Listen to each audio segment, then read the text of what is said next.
Vamos começar. O Léo deu a sugestão de a Bora. gente falar um pouco da gente. Eu não sei falar de mim, não, mas eu vou tentar falar um pouco aí.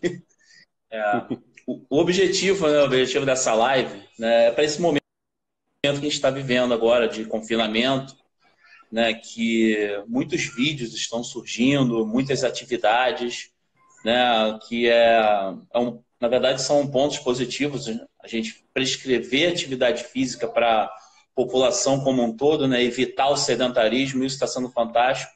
E o espaço vem fazendo isso de uma forma maravilhosa, né? Todos os dias o espaço vem apresentando lives, né, por volta de 8 horas da manhã com professores que foram meus formadores, com professores que são extremamente talentosos, né, que vêm prescrevendo uma atividade ótima para a população como um todo. Né? Então, o objetivo dessa live é falar um pouco do que a gente tem que levar em consideração, né, de treinamento para desde a criança até o idoso, né? Como que a gente vai prescrever atividade física, o que a gente recomenda de atividade física. Bom, meu nome é Gustavo Carlos, tive a minha formação na Universidade do Estado do Rio de Janeiro, a graduação, fiz o meu mestrado em Ciências da Atividade Física e atualmente eu venho cursando o doutorado dentro dessa mesma linha, Ciências do Exercício e do Esporte. Né? Venho desenvolvendo trabalhos na área de doenças vasculares, respostas vasculares. Né? Atualmente eu venho atuando no Espaço Estela Torreão, né? No setor de populações especiais com distúrbios cardiovasculares e metabólicos. Né? A gente vem atuando, prescrevendo, avaliando esse público. É uma honra estar no Espaço Estela Torreão, porque foi um local que contribuiu muito com a minha formação. Né? Inicialmente, o Espaço Estela Torreão ele foi fantástico, assim, em termos de formação, em atendimento, o lado humano das pessoas, né? Esse lado fundamental que tem que ser valorizado hoje, né? Dentro do mercado de trabalho. O Espaço Estela Torreão ele contribuiu muito com a minha formação. Né? Pessoas exemplares como Tuninho, Marquinho, Estela, né? O Eduardo, né? O Bruno, o Flávio, né? E outros professores, né? Se eu for numerar aqui, né? São muitos profissionais colaboradores do espaço que contribuem muito com a minha formação até hoje. Né? Outros profissionais de outras áreas, como a Larissa, da nutrição, a Narla, da fisioterapia, a Patrícia, da fisioterapia, enfim, pessoas que trabalham de uma forma bem interessante, pessoas extremamente profissionais, né, que fazem o espaço crescer a cada dia. Né? Léo, se apresenta aí para o público, pode se apresentar Sim, agora, com depois eu certeza. inicio falando da minha parte. Sim, com certeza. Sim, sim, com certeza. Primeiro, agradecer o convite, né? Dizer que eu estou muito honrado, muito feliz de estar podendo participar e poder estar aqui na telinha com o logotipo do Espaço Estela Torreão mais uma vez. Eu comecei nesse espaço na época que ainda nem era aí na Fonte da Saudade como estagiário, na década de 90 ainda. Vou entregar minha idade, olha aí, Gustavo. E depois, quando a Estela Torreão e a Cláudia Jimenez foram para o Espaço Estela Torreão, eu tive a oportunidade de inaugurar o espaço como professor de musculação. Quando estagiário, passei por hidroginástica, avaliação funcional.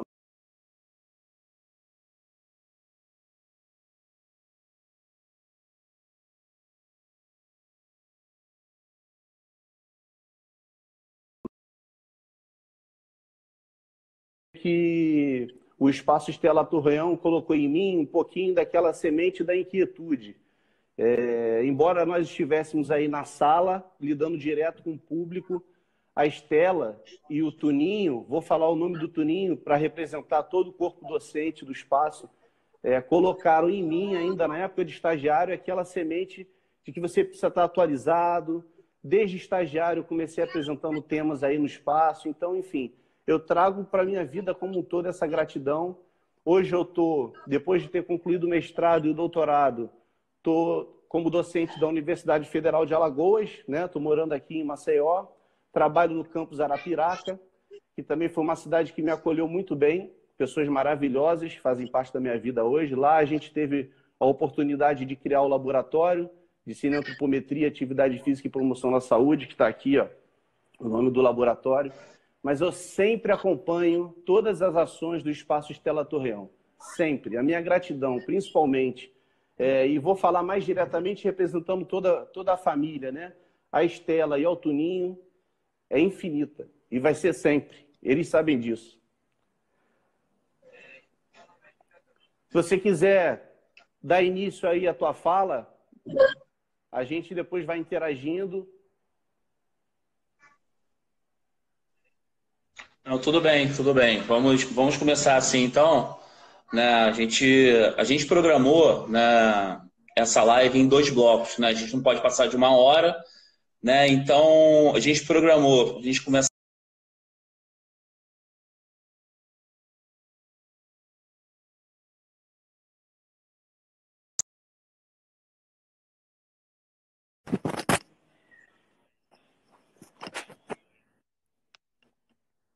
está precisando se exercitar, ele vai apresentar aspectos gerais e específicos, né? Até porque o doutorado dele foi dentro dessa linha de adolescentes, enfim.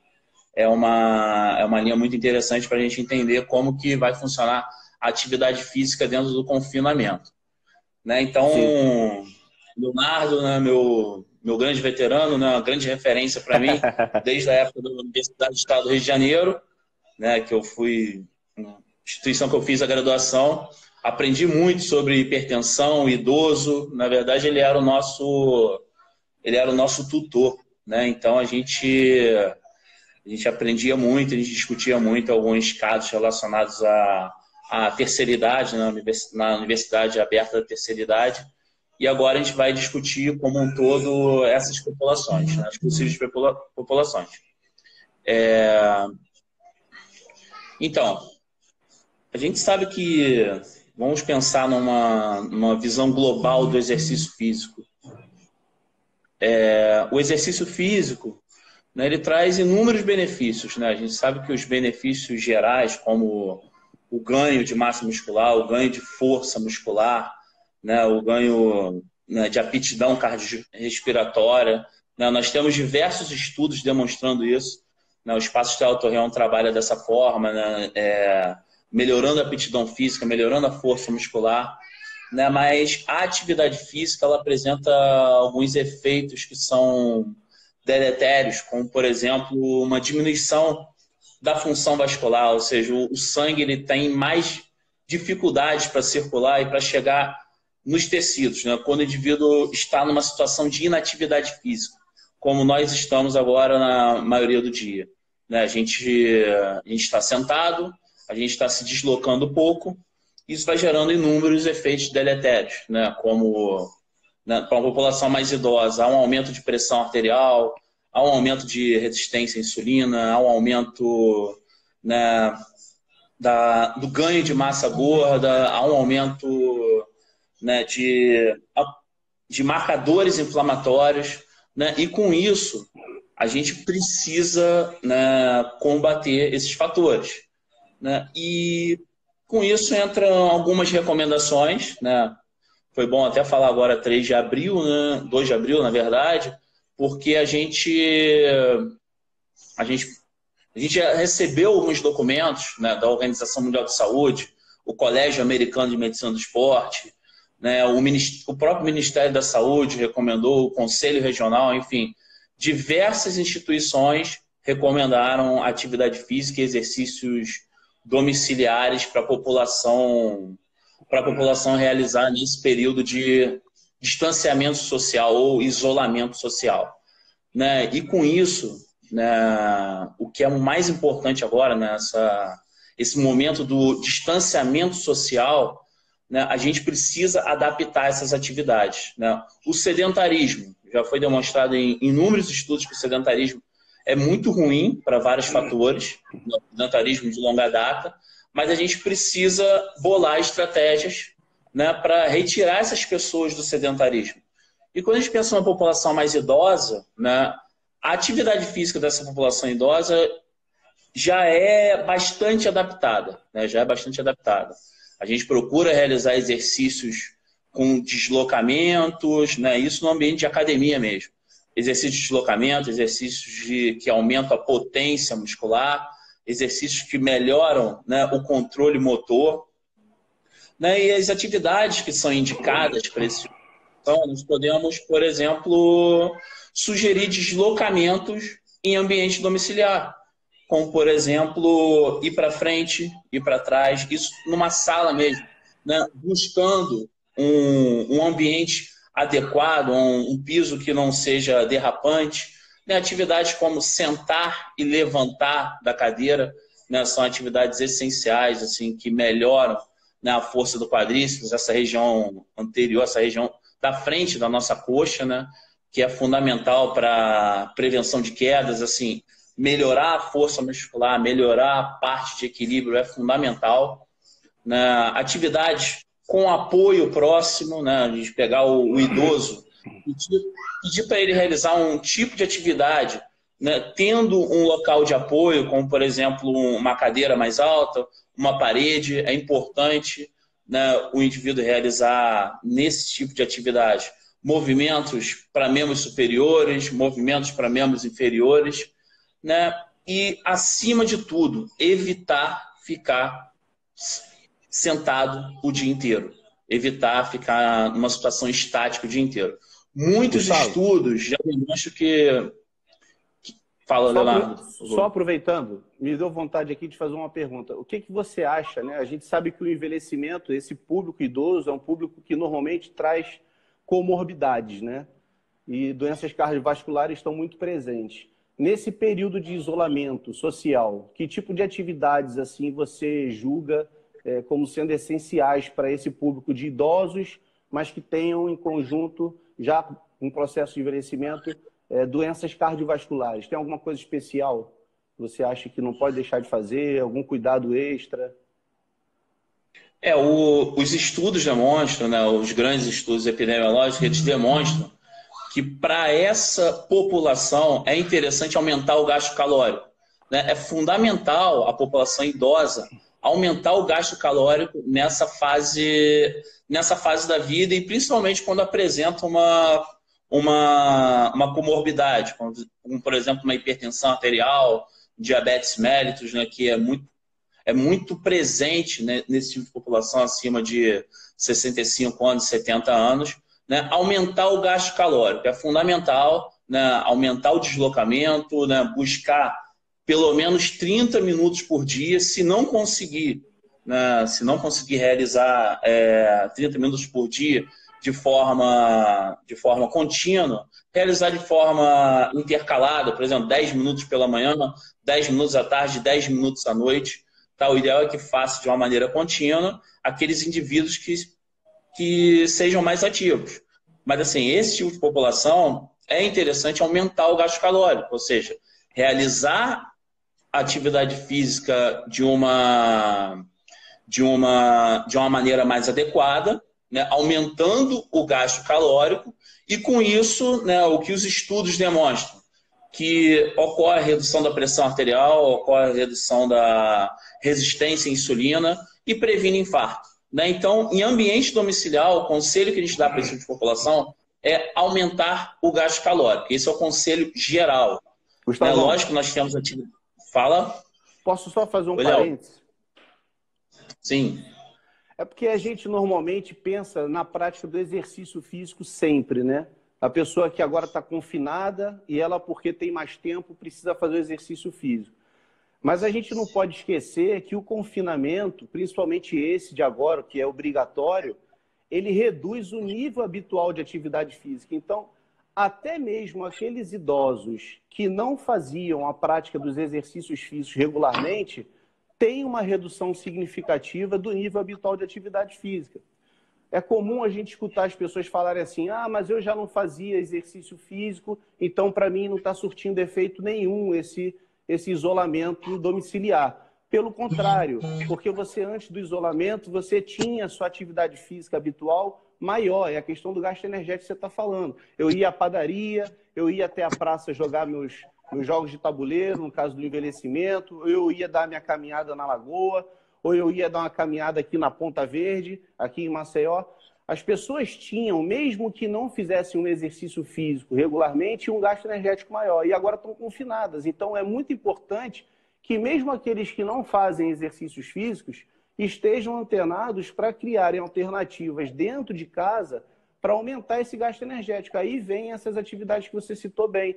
É o sentar e levantar do sofá mais vezes, é priorizar a troca do canal no modem ao invés do controle remoto, levantar para pegar a sua água. Se o idoso mora junto com a família, não deixar a família fazer aqueles agrados, né, que são afetivos, mas que podem diminuir o gasto energético do idoso. Então, acho que é importante a gente trazer esse paralelo, atividade física e exercício, porque mesmo aqueles que não faziam também perdem com o confinamento, né?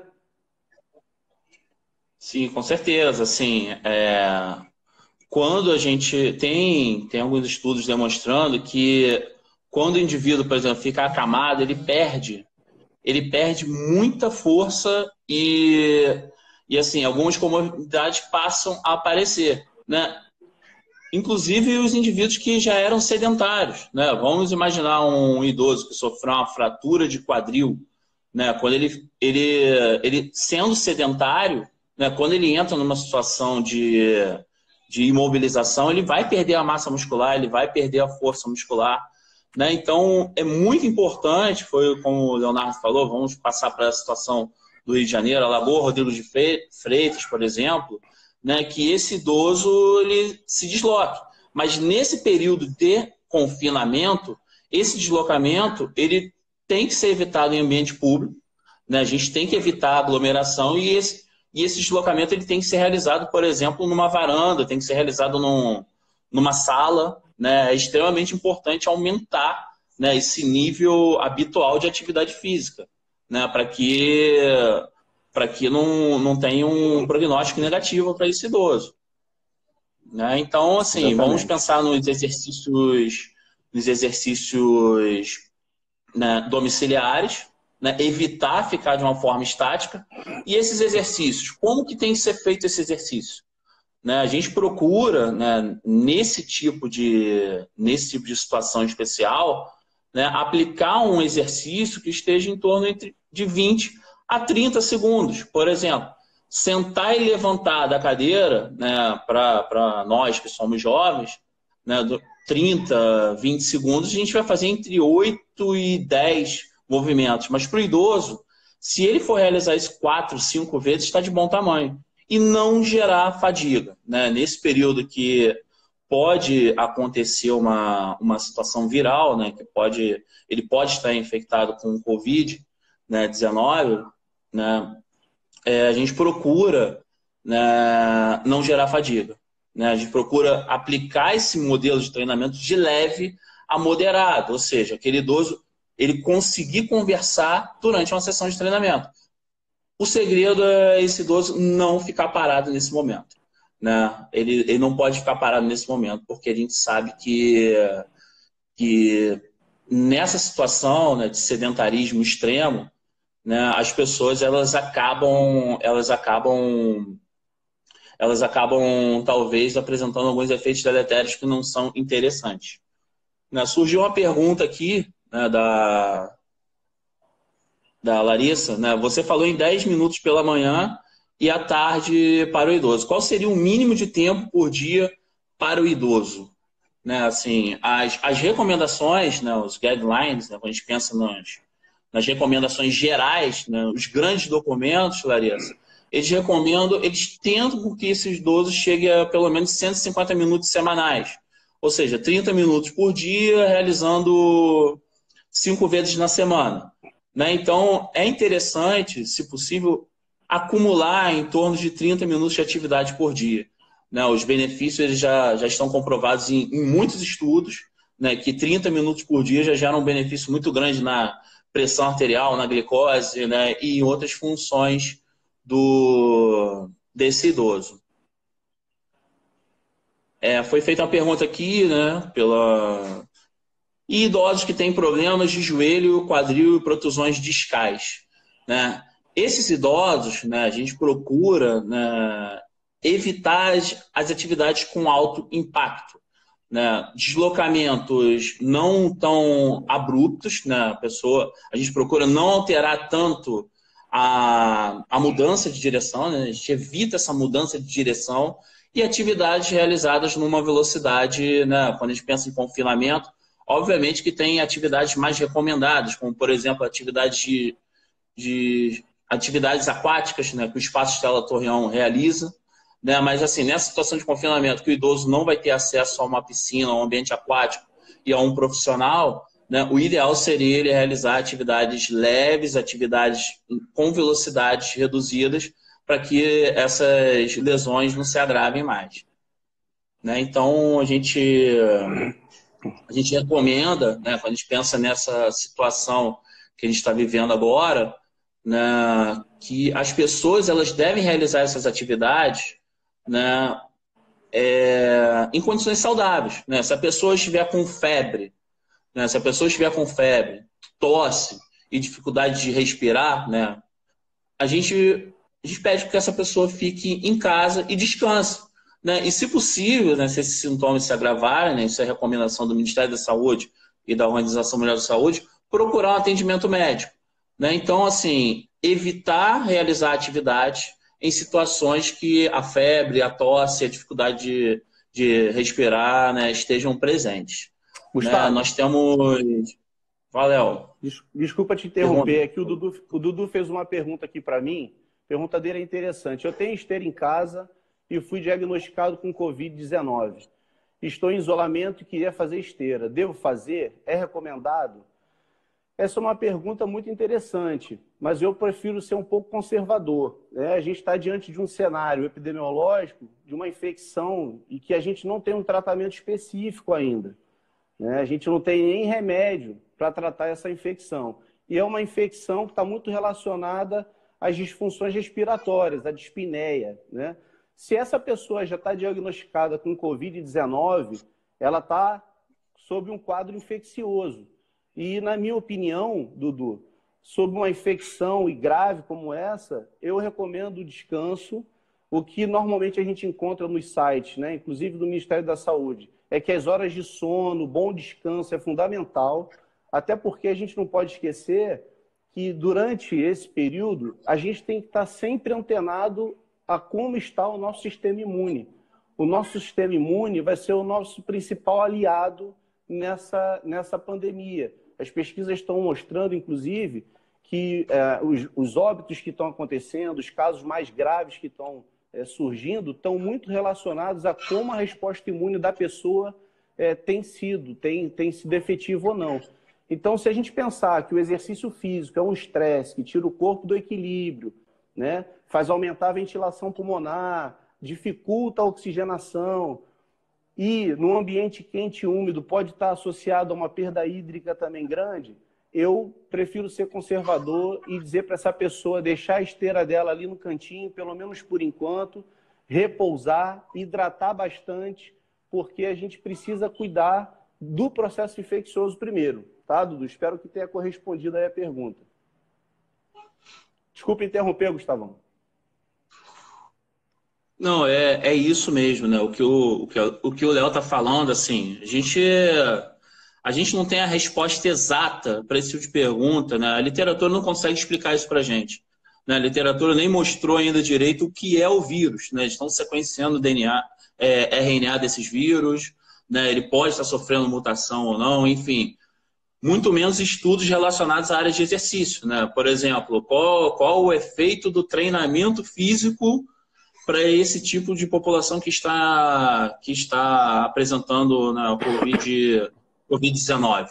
Né? Na verdade, a gente não tem isso ainda, né? Qualquer resposta que a gente for dar aqui, na verdade, é um chute, né? Mas a sugestão que o Léo apresentou, né, já que esse indivíduo ele está com uma situação que vai reduzir a capacidade imunológica dele, né? A gente sabe que o descanso, uma boa alimentação, né? uma boa carga horária de sono, a gente sabe que isso pode melhorar muito.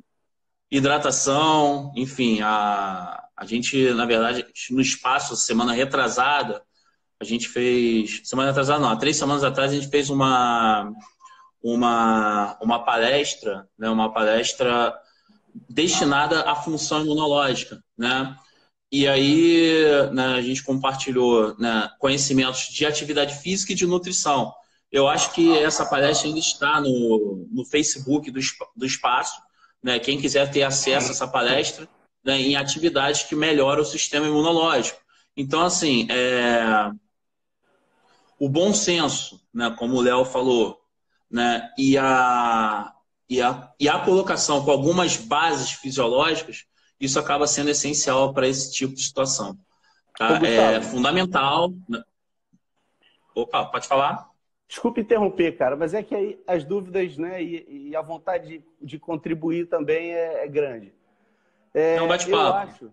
Eu acho que no momento que a gente está vivendo de confinamento, de isolamento social, né, de redução do gasto energético, das atividades físicas, da dificuldade que é para algumas pessoas de se exercitarem em casa, isso só vem reforçar a importância da gente fazer a nossa poupança nos bons períodos, né? Embora a gente ainda não tenha nada na literatura que fale sobre isso, ou que tenha associado o consumo máximo de oxigênio com o tratamento do Covid-19, a gente não tem nada que fale sobre isso ainda.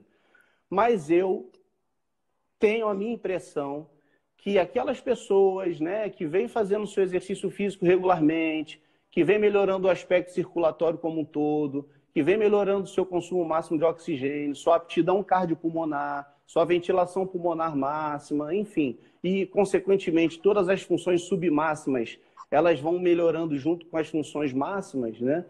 Essas pessoas, elas não estão isentas de pegar a doença, mas elas podem reagir um pouco melhor, talvez, né? Se a gente está falando de que exercícios aeróbios, cronicamente, melhoram a aptidão cardiopulmonar da pessoa, um esforço de subir escadas dentro da minha casa, se eu tenho um consumo máximo maior, é muito mais leve do que se eu for um sedentário e tiver um consumo máximo menor.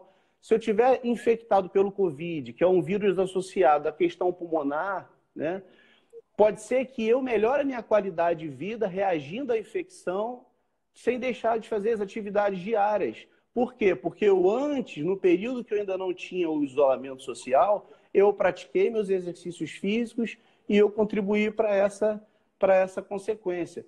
Então, é o que eu te falo. Não há nenhuma associação, mas com certeza, nas atividades do dia a dia, aqueles que acumularam ao longo do tempo benefícios da prática do exercício, tanto cardiopulmonar como músculo esquelético, hoje vão estar colhendo frutos. Né? É verdade, né? Foi o que o Léo falou, né?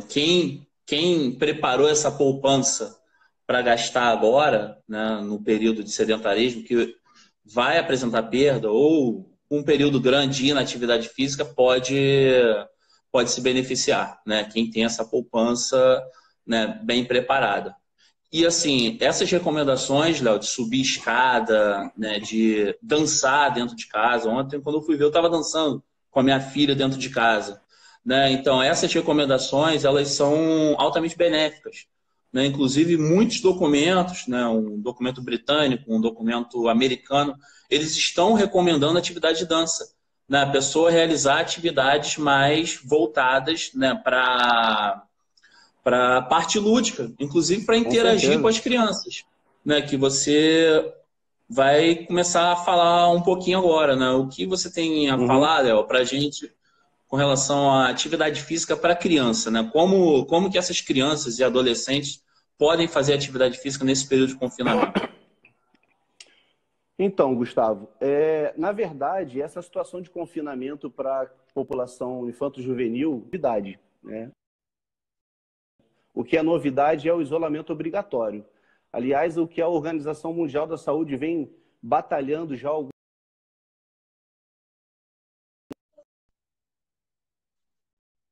ficar dentro de casa. A gente sabe que o processo de urbanização, o crescimento das cidades, a revolução tecnológica e a insegurança, elas limitaram cada vez mais o ir e vir, o tempo de atividade física lúdica das crianças. Eu fui de uma geração que brincava muito na rua, na vila. Hoje em dia eu tenho 2 filhos, uma de 11 e um de 13. E, enfim, a dificuldade é muito grande deles se envolverem em atividades livres que requerem um gasto energético elevado. Então, na verdade, essa associação criança, adolescente e confinamento não é de hoje. O que é de hoje é o confinamento obrigatório. E, no meu ponto de vista, a grande diferença está, infelizmente, mas necessariamente, na suspensão das aulas. A escola hoje, para a criança e para o adolescente, é o espaço onde ela vai ter o maior gasto energético envolvido, as aulas de educação física, os espaços livres, a situação de recreio. Então, a perda está muito grande nesse sentido. Tá? Quando a gente fala de criança e adolescente, a gente precisa pensar basicamente em quê? Em restabelecer um equilíbrio na rotina dessa criança e desse jovem. Né? A gente precisa restabelecer um equilíbrio porque, uma vez não precisando ir para a escola, essa criança agora está, pelo menos amanhã ou à tarde, toda em casa. Ela também não está realizando os esportes que ela normalmente realiza, se for o caso. Ela precisa estar se enquadrando num novo contexto, numa nova realidade. E quando eu falo de equilíbrio da rotina desse jovem, eu falo de que aspectos, basicamente? Aproveitar o convívio da família é fundamental. A gente está em isolamento social, mas a gente aumentou o tempo do convívio familiar. E se algum proveito a gente tem que tirar disso, é esse. Né? As pessoas estão mais próximas, estão se encontrando mais vezes, eu estou interagindo mais com os meus filhos, por exemplo, e a gente tem que fazer desse momento um momento também de colher coisas boas. Né?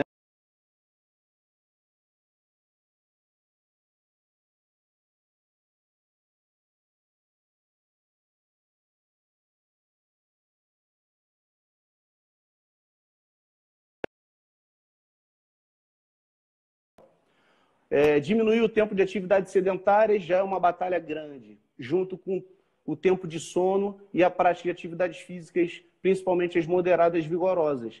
Né? Então, as crianças ficam com horário desregrado. É preciso que o pai e a mãe fiquem em cima dessa questão do equilíbrio da rotina, nomeadamente nesses 4 aspectos: da alimentação, das horas de sono, do tempo destinado às telas e da atividade física. Né? Quando a gente fala basicamente dessas 3 últimas questões, o que seria o recomendado em termos de tempo destinado às telas de uma maneira geral, à atividade física e às horas de sono? Se nós formos ao site da Organização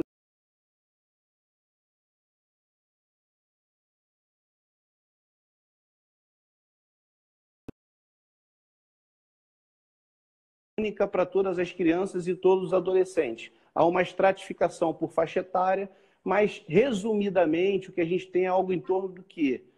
Tempo de atividade sedentária não pode superar de 1 a 2 horas. Ou seja, o tempo de televisão, o tempo do videogame, do computador, não pode superar as 2 horas diárias. Tá? Isso é o que se espera, de 1 a 2. Em relação ao sono, quanto mais jovem a criança, maior é a quantidade de tempo de sono que essa criança tem que ter. E quanto mais velha, menor vai ficando. Em termos médios, o que a gente tem? Em média, 10 horas, 12 horas. Se for uma criança muito novinha, pode até ser uma carga horária maior. Tá? E em relação à atividade física, pelo menos 60 minutos de atividade vigorosa ou moderada, Gustavo. E esse é o grande desafio, cara. O desafio está muito grande em relação à adesão das crianças ao gasto energético relacionado à atividade física. Há 2 anos atrás, saiu um boletim, que é o mais atual. Fazer uma pergunta, rapidamente. Você falou em não exagerar na intensidade dos esforços físicos. Né? Tem algum motivo específico? Né? Como que eu posso controlar essa intensidade dos esforços físicos nessas crianças e adolescentes? Assim, existem vários motivos, né? Eu, para ser resumido, eu vou falar basicamente de 2. Primeiro, se por algum descuido ou, enfim, sem a supervisão adequada em casa, sozinha com os pais, essa criança for exposta a uma atividade cuja intensidade seja muito grande, o risco dela comprometer alguma questão articular, né, muscular, ligamentar é muito grande também. Quanto maior a intensidade, maior é o risco de lesão. E um outro aspecto que eu acho interessante da gente tratar, não só para criança e adolescente, Gustavo, mas também para o adulto e para o idoso. Não está no momento de fazer estrepulias, não está no momento da gente sair da rotina. Na verdade, a grande dificuldade, o desafio da gente tentar manter uma rotina mais próxima da que a gente tinha antes do isolamento. E quando a gente exagera na intensidade, a gente entra naquela questão que você já falou na tua fala, né? Que é de uma consequência aguda, pode acontecer no sistema imune, porque um exercício muito intenso pode vir paralelamente com lesões musculares, processo inflamatório, e a gente pode deixar esse organismo despreparado para estar combatendo o que a gente está tendo que combater agora, né? Nossa guerra agora é contra um vírus. A gente não pode, claro, a gente não vai deixar de pensar a longo prazo. O exercício físico ele tem sido uma bandeira relacionada muito às consequências a longo prazo que ele traz para a saúde, né? E hoje a gente está vivendo esse desafio, que é de voltar a olhar para os benefícios a curto prazo também. Eu não posso errar nessa dosagem de intensidade porque eu posso estar deixando o corpo mais exposto a uma infecção, que é o que a gente não quer agora, né? Mas, enfim, espero que tenha respondido, Gustavo. Não, excelente resposta, alto nível resposta, né? Não tem nem o que falar dessa resposta, né? Você é o que acontece, cara, né? Esse lado humano é fundamental, né? A gente está vivendo agora, a gente está tendo uma oportunidade ímpar, que é ficar com os nossos filhos 12, 14 horas, né, em atividade. Né? Os valores estão sendo realmente resgatados, né? A gente está podendo brincar com eles, escutá-los, né? Entendendo as reações. Né? Por exemplo, aqui em casa, né? Minha filha tá tendo aula online, né? Na escola, eu estou vendo as reações, né? Toda essa parte lúdica, toda essa parte motora, eu estou conseguindo acompanhar mais de perto. Isso é fundamental. Né? E se a gente puder fazer isso de uma maneira mais ativa, acaba sendo né, muito bom para essas crianças, né? Nesse período, né, nessa primeira infância, que é um momento muito importante no desenvolvimento dessas crianças. Exatamente. Fala, Passou uma pergunta aqui do Murilo, que é nosso colega, e me fez lembrar uma segunda parte da tua pergunta que eu não contemplei, né? Que foi como é que eu posso mensurar essa intensidade. Ele falou da dificuldade que é de mensuração da intensidade. A gente, na prática, nos espaços adequados de prescrição de exercício, a gente conta com equipamentos que nos auxiliam, né, nessa tomada de medida da intensidade do esforço físico. Em casa, quais os sinais e os sintomas que eu posso ter, tanto para a criança, adolescente, como também para o adulto? Eu confio muito nos sinais do corpo. E numa situação como essa, é o corpo que a gente tem que ouvir, né? A gente falou, você no início da tua fala, falou das valências da aptidão física relacionada à saúde, flexibilidade, força e aeróbio. E, por exemplo, nos exercícios de flexibilidade, que são os de alongamento, né? De amplitude máxima articular, uma dica que eu daria é, se tem dor, já chegou, já passou do limite. O que a gente tem que sentir é o desconforto na articulação. Dor não precisa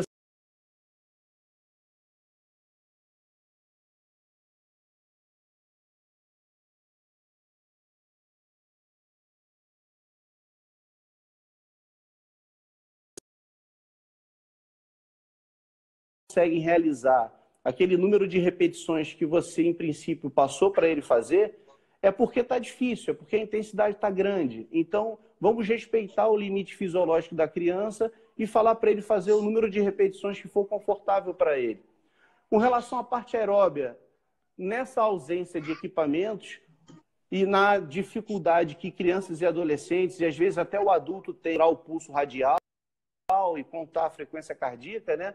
A respiração pode ser um sintoma interessante para a gente estar atento. Então, exercícios de muita intensidade tornam a respiração ruim agora, não estou te escutando bem, Léo.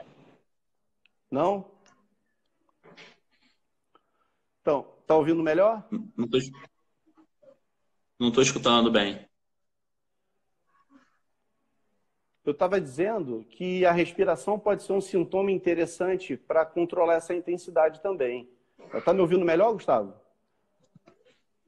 Bom, eu vou continuar aqui falando uma evidência interessante, Gustavo. Eu estava falando sobre a dificuldade que a gente tem hoje com crianças e adolescentes, né?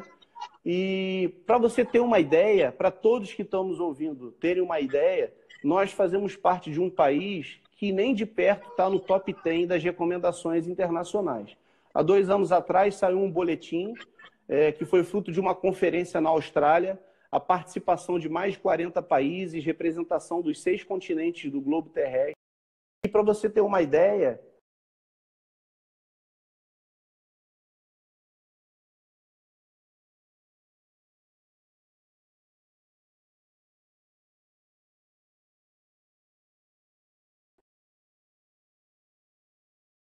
sobre atividade física de criança e adolescente. 31,1% é o que consegue atingir.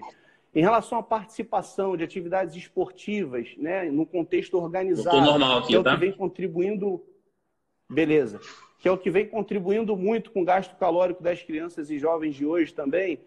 No Brasil, só 58% das crianças e dos jovens conseguem ter acesso a uma prática de esporte organizada. Com relação ao tempo destinado à tela, 76% das nossas crianças e adolescentes extrapolam as 2 horas diárias de tempo de tela. Então, assim, a gente está diante de um contexto muito assustador, né? E quando a gente vai para essa questão, principalmente no que toca à atividade física, a gente vai ao boletim da Organização Mundial de Saúde, não é de se espantar, porque o objetivo deles para 2030 é de aumentar, ou melhor, reduzir em 15% a prevalência do sedentarismo, né? A gente está vivendo essa batalha também, que, como eu já falei anteriormente, está relacionada a todo o contexto tecnológico, da urbanização, da insegurança, da logística da família, né? Então, enfim, acho que é muito importante a gente pensar nesses aspectos. Agora, uma questão que eu também acho que é diferencial, Gustavo, para a criança é o seguinte: embora a Organização Mundial de Saúde fale só de recomendação em termos de intensidade, duração e frequência semanal, a gente não pode esquecer um aspecto fundamental, que é o da qualidade do movimento. Tá? Ou seja, de 12 anos para cá, e aí eu vou puxar a sardinha um pouquinho da minha linha de pesquisa, que eu estou desenvolvendo aqui em Alagoas, na UFAL, no campus Arapiraca, no LACAPES, né, junto com meus colegas. Tem vários que estão assistindo a gente aí, um beijo para todos. Que é a associação que hoje na literatura está mais do que forte da importância da coordenação motora, da competência motora com envolvimento em atividades físicas dessas crianças na adolescência e na fase adulta. A literatura hoje está dizendo, e está bem claro isso já, que as crianças que são mais coordenadas, as crianças que conseguem atender aqueles aspectos das habilidades motoras básicas naquela faixa etária mais importante de aquisição, que é dos 2, 3 anos até os 8 anos mais ou menos, que atividades são essas? Atividades de controle de objeto, atividades de estabilidade, que são as de equilíbrio dinâmico ou estático, né? E as atividades de locomoção, elas precisam fazer parte do contexto das atividades diárias dos jovens. Eu não posso me preocupar só se o meu filho ou a minha filha tem caminhado ou tem feito 60 minutos de atividade física moderada vigorosa. Eu tenho que me preocupar, sim, se ele está fazendo atividades de equilíbrio, eu tenho que me preocupar se ele está explorando a lateralidade, se ele está explorando a percepção espacial, temporal, o esquema corporal. Isso tudo são conceitos fundamentais para que haja uma aquisição bem ampla com relação ao repertório motor da criança e do adolescente, para que no futuro, seja na adolescência ou na fase adulta, essa criança se associe a um volume maior de atividades físicas. Tá? Então, por esse motivo, Gustavo, é que a recomendação para as atividades no contexto do confinamento tem que ser diferente. Eu não posso pensar na atividade física no contexto de isolamento social, nem fora do contexto de isolamento social, para uma criança de 2 anos, da mesma maneira que eu penso para uma criança de 10. Elas estão em fases diferentes do desenvolvimento motor, né? A gente acha que o confinamento obrigatório tem trazido só prejuízos. Vamos imaginar aquela criança de 0 a 2 anos. Essa geração que está vivendo hoje o confinamento e que tem entre 1 e 2 anos de idade, está levando uma vantagem que as últimas gerações não tiveram, que é um convívio muito próximo com os irmãos mais velhos, com os pais. Sim. E esses pais, esses irmãos, têm que estimular essas crianças. Como é que podem ser essas estimulações? Movimentos com braço, com perna, atividade envolvendo música, né? Então, o contato junto com essa criança é fundamental. O pai não pode se isolar no canto da casa e trabalhar apenas, ou pensar que o filho está aproveitando o tempo livre dele de uma maneira autônoma, se ele não for lá e estimular. Então, a gente precisa aproveitar esse momento para estimular essas crianças. Em relação às crianças da primeira infância, indo para a segunda infância, nós temos no YouTube, eu não estou aqui para fazer propaganda de nada, mas é uma ferramenta riquíssima. A gente consegue ter vídeos lá de todos esses conceitos que eu falei para vocês de habilidades motoras básicas. Se eu digitar atividades, criança, coordenação motora, atividades, criança, lateralidade, equilíbrio dinâmico, estático, percepção espacial, temporal, eu vou encontrar eu vou encontrar uma quantidade enorme de possibilidades que eu posso fazer com meu filho na minha sala. E são atividades que normalmente não exigem muito das capacidades condicionantes, da parte aeróbia, da força, da flexibilidade, ou seja, o risco de você não estar acertando na prescrição é muito pequeno. Tá? Os adolescentes poderiam aproveitar a própria atividade que os pais estão fazendo. Os exercícios funcionais são muito interessantes. São muito interessantes, desde que se respeite a questão da intensidade que eu falei. Aqui em casa, a gente tem feito dia sim, dia não, e é verdade, tá? O pessoal que me conhece pode estar rindo agora, mas é verdade. A gente tem feito aqui dia sim, dia não, a nossa atividade física regular, e as crianças estão fazendo com a gente. Eu, minha esposa, o Lucas, a Luana, nós 4, dia sim, dia não, a gente tem um horáriozinho para fazer, e quando as crianças não conseguem acompanhar um determinado exercício funcional, a gente fala, pode parar. Tá? Muito bom, uma outra estratégia é, o adulto faz, ao mesmo tempo que faz, a criança está olhando e há um aprendizado visual, e depois que o adulto terminar, ele está observando a execução do filho para evitar que haja o desvio postural que pode ser comprometedor a longo prazo. Né? Muito bom, Léo.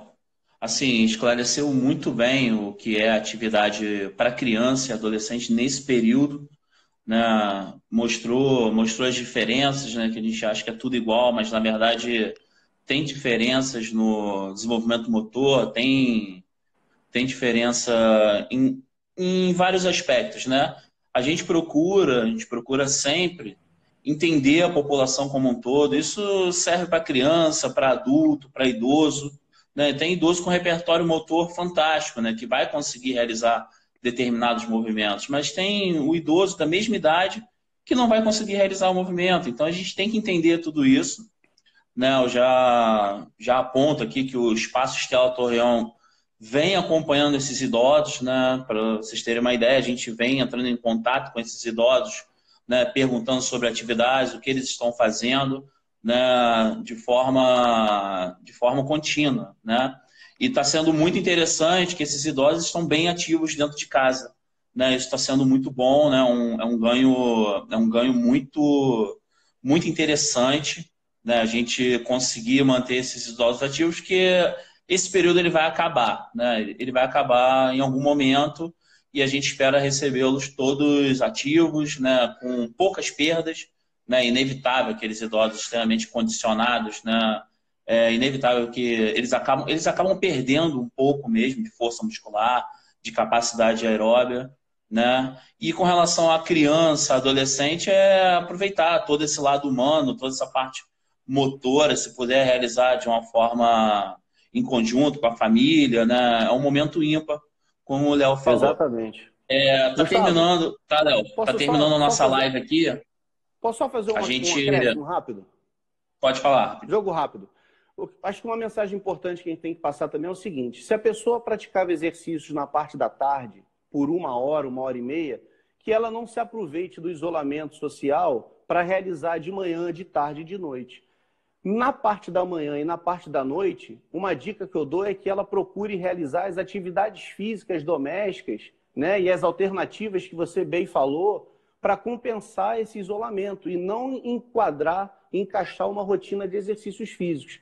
Acho que a rotina de exercícios físicos ela tem que continuar sendo feita naquele turno do dia que você já vinha fazendo. Se você está habituado a fazer uma vez por semana na parte da noite, continue fazendo uma vez por semana. Não caia naquele problema de tentar fazer 1 hora de manhã, 1 hora de tarde, 1 hora de noite e achar que o momento vai estar auxiliando para que você ganhe alguma coisa agora. é aí que você pode estar se fragilizando, né? Naquela questão que a gente falou do sistema imune. Então, procure, naqueles turnos em que você não praticava o exercício físico, estar antenado para aumentar a atividade física diária, sua atividade física habitual. Sentar e levantar, caminhar pela casa, ir pegar uma água, ajudar na faxina, enfim. E quando chegar naquele turno do dia, daquela frequência semanal que você habitualmente faz os exercícios, você procura ser coerente e continuar fazendo da mesma forma que fazia antes do isolamento. Só respondendo uma última pergunta aqui que é de extrema relevância, né, para esse momento, né, foi feito aqui pelo Duda, né, se não sei se sou portador do vírus, posso praticar atividade física na rua e em casa, corro normalmente ou pedalo na rua? As recomendações, né? Quais são as recomendações? A gente tem que evitar o aglomeramento, não tem jeito, né? Nesse momento a gente tem que evitar as multidões.